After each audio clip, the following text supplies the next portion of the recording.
Alors bonjour, bienvenue. J'espère que je suis bien cadré. Pour moi, vous l'êtes. Alors, aujourd'hui, nous parlerons de la délégation. Nous allons faire une ébauche. Dans une prochaine vidéo, nous allons parler beaucoup plus en profondeur de comment déléguer des pouvoirs, voilà, à son entourage, donc à ses collaborateurs. Je veux commencer déjà par une histoire. Alors, c'est l'histoire d'un entrepreneur qui a remarqué depuis un certain temps que sa femme, en fait, rappelait à chaque fois qu'il oubliait quelque chose à la maison. Chaque fois qu'il sort, il oublie quelque chose à la maison.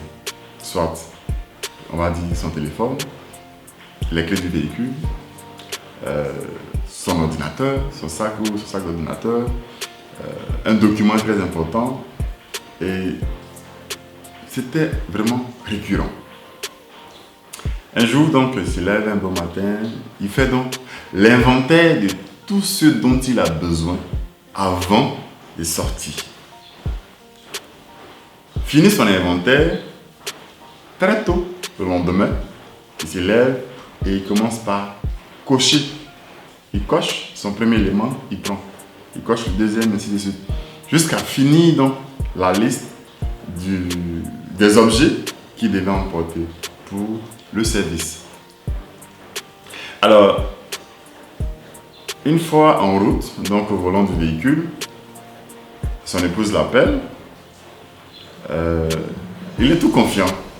Voilà. Parce qu'en général, en fait, elle se moquait de lui. Ben, écoute, tu commences par vieillir, tu oublies beaucoup trop de choses. Et donc, quand il a pris cette résolution, au volant, il souriait. Elle lui dit, t'inquiète pas, j'ai fait le choix de tout ce que je voulais. Donc, t'inquiète pas. Qu'est-ce que tu veux me dire encore ce matin? Elle dit, avec un sourire, écoute chérie, aujourd'hui est férié. Reviens à la maison s'il te plaît. Vous voyez un peu ce qui s'est passé? Alors, au début, il a résolu un problème, celui de l'oubli de sa documentation. Mais ce qu'il a encore oublié, c'est que ce jour-là n'était pas un jour de travail. Mais il avait pris la route du boulot. Et donc, il fallait sa femme pour le rappeler en fait qu'il a besoin de revenir vu que ce n'est pas un jour ouvrable. Alors, qu'est-ce que nous retenons de cela? Nous avons toujours besoin de quelqu'un auprès de nous, avec qui nous travaillons.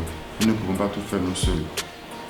Et la délégation, donc, comme je disais au début, entre en ligne de compte dans ces conditions.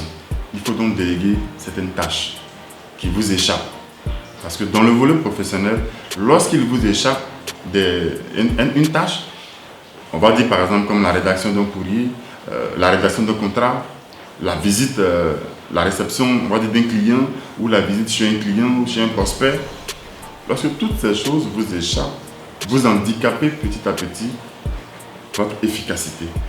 Alors entourez-vous certainement de personnes dont vous aurez besoin. Alors comment bien s'entourer? Comment avoir de bons collaborateurs? Quel est le critère pour sélectionner ces collaborateurs? Nous aurons à développer ce thème dans une autre vidéo avec des thèmes beaucoup plus techniques mais simples.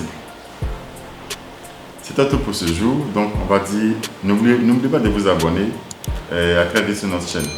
Merci.